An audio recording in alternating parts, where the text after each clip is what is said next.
T20 ವಿಶ್ವಕಪ್ ಅನ್ನು ಗೆದ್ದ ಭಾರತ, ಟಿ20 ವಿಶ್ವಕಪ್ ಅನ್ನು ಮುಡಿಗೇರಿಸಿಕೊಂಡಂತಹ ಭಾರತ 17 ವರ್ಷಗಳ ಬಳಿಕ ಟಿ20 ವಿಶ್ವಕಪ್ ಅನ್ನು ಗೆದ್ದು ಬೀಗಿದೆ ಭಾರತ. ಹರಿಣಗಳನ್ನ ಚೆಂಡಾಡಿದೆ ಭಾರತ. ಟೀಮ್ ಇಂಡಿಯಾಗೆ ಮತ್ತೊಮ್ಮೆ ವಿಶ್ವ ಕಿರೀಟ. 2007ರಲ್ಲಿ MS ಧೋನಿ ನಾಯಕತ್ವದಲ್ಲಿ ಟಿ20 ವಿಶ್ವಕಪ್ ಅನ್ನು ಗೆದ್ದಿತ್ತು ಭಾರತ. ಅದಾದ ಮೇಲೆ ಈಗ ಮತ್ತೆ ಗೆಲುವಿನ ನಗೆ ಬೀರಿರುವಂತಹದ್ದು ದಕ್ಷಿಣ ಆಫ್ರಿಕಾ ಗೆಲ್ಲಲು 1 ಬಾಲಿಗೆ 9 ರನ್ ಬೇಕಿತ್ತು. ಅದ್ಭುತವಾದಂತಹ ಬೌಲಿಂಗ್ ಪ್ರದರ್ಶನವನ್ನು ಮಾಡಿದ್ದಾರೆ ಪಾಂಡ್ಯ.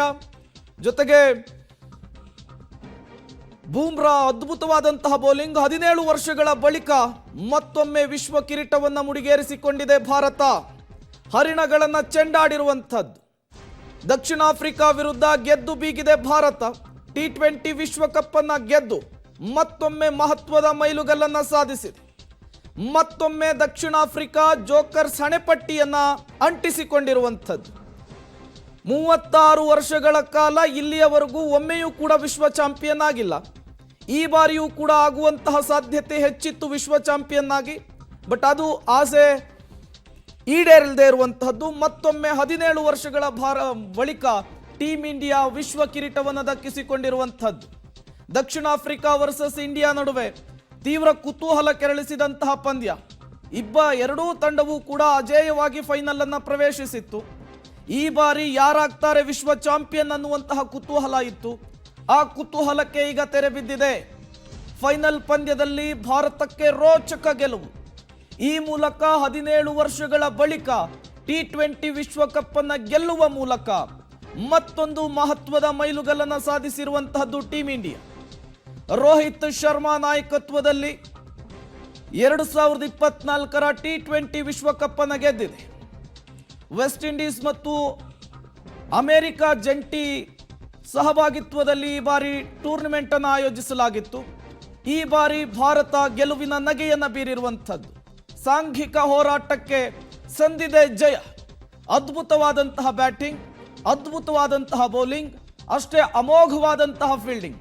ಅದರಲ್ಲೂ ಕೂಡ ಸೂರ್ಯಕುಮಾರ್ ಯಾದವ್ ಹಿಡಿದಂತಹ ಅದೊಂದು ಕ್ಯಾಚ್, ಡೇವಿಡ್ ಮಿಲ್ಲರ್ ಅವರ ಕ್ಯಾಚ್, ಅದ್ಭುತವಾದಂತಹ ಕ್ಯಾಚ್ ಈ ಪಂದ್ಯಕ್ಕೆ ರೋಚಕ ಟರ್ನ್ ಅನ್ನು ಕೊಟ್ಟಂತಹದ್ದು, ಟ್ವಿಸ್ಟ್ ಅನ್ನು ಕೊಟ್ಟಂತಹ ಕ್ಯಾಚ್. ಅದು ಬೌಂಡರಿಯ ಕೊನೆಯಲ್ಲಿ ತುದಿಗಾಲಿನಲ್ಲಿ ಹಿಡಿದಂತಹ ಕ್ಯಾಚ್ ಈ ಪಂದ್ಯಕ್ಕೆ ರೋಚಕ ತಿರುವನ್ನು ಕೊಟ್ಟಿದೆ.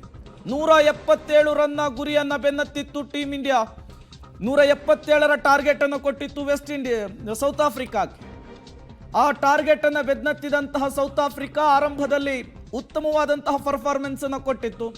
ಬಟ್ ಕೊನೆ ಕ್ಷಣದಲ್ಲಿ ಡೆತ್ ಓವರ್ನಲ್ಲಿ ಅದ್ಭುತವಾದಂತಹ ಬೌಲಿಂಗ್ ಮತ್ತು ಫೀಲ್ಡಿಂಗ್ ನಿಂದ ಹರಿಣಗಳು ಮಖಾಡೆ ಮಲಗಿದೆ. ಟೀಮ್ ಇಂಡಿಯಾಗೆ ಮತ್ತೊಮ್ಮೆ ವಿಶ್ವ ಕಿರೀಟ ಈಗ ದಕ್ಕಿರುವಂತಹದ್ದು. 17 ವರ್ಷಗಳ ಬಳಿಕ ದಕ್ಷಿಣ ಆಫ್ರಿಕಾ ವಿರುದ್ಧ ಗೆಲ್ಲುವ ಮೂಲಕ ಭಾರತ ಮತ್ತೊಮ್ಮೆ ವಿಶ್ವ ಚಾಂಪಿಯನ್ ಆಗಿ ಹೊರಹೊಮ್ಮಿದ್ದಾರೆ. ಕೊನೆಯ ಬಾಲ್ವರೆಗೂ ಕೂಡ ಕುತೂಹಲದಲ್ಲಿ ಮೂಡಿಸಿರುವಂತಹ ಪಂದ್ಯ ಇದಾಗಿತ್ತು. ಜೊತೆಗೆ ರಾಹುಲ್ ದ್ರಾವಿಡ್ ಅವರಿಗೆ ಇದು ಕೊನೆಯ ಪಂದ್ಯ ಕೂಡ ಆಗಿತ್ತು. ಅವರು ಕೋಚ್ ಆಗಿ ಅವರ ಅವಧಿ ಮುಗಿತಾ ಇದೆ. ಅವರಿಗೆ ಈಗ ಗೆಲುವಿನ ವಿದಾಯ ಹೇಳುವಂತಹ ಸಾಧ್ಯತೆ ಇದೆ. ಟಿ20 ವಿಶ್ವಕಪ್ ಮಹಾಸಮರಕ್ಕೆ ಇವತ್ತು ಅಧಿಕೃತ ತೆರೆ ಬಿದ್ದಿರುವಂಥದ್ದು. ಫೈನಲ್ ಪಂದ್ಯದಲ್ಲಿ ಭಾರತಕ್ಕೆ ರೋಚಕ ಗೆಲುವು ದಕ್ಕಿದೆ. 17 ವರ್ಷಗಳ ಬಳಿಕ ಟೀಮ್ ಇಂಡಿಯಾ ವಿಶ್ವಕಪ್ ಅನ್ನು ಗೆದ್ದಿರುವಂತಹದ್ದು. ವಿರಾಟ್ ಕೊಹ್ಲಿ ಅವರ ಅದ್ಭುತ ಬ್ಯಾಟಿಂಗ್, ಜಸ್ಪ್ರೀತ್ ಬೂಮ್ರಾ ಅವರ ಅದ್ಭುತವಾದಂತಹ ಬೌಲಿಂಗ್, ಜೊತೆಗೆ ಪಾಂಡ್ಯ ಅವರ ಕೊನೆಯ ಓವರ್ಗಳು ನಿಜಕ್ಕೂ ಕೂಡ ಗೆಲುವಿಗೆ ಪ್ರಮುಖ ಪಾತ್ರವನ್ನು ವಹಿಸಿರುವಂಥದ್ದು.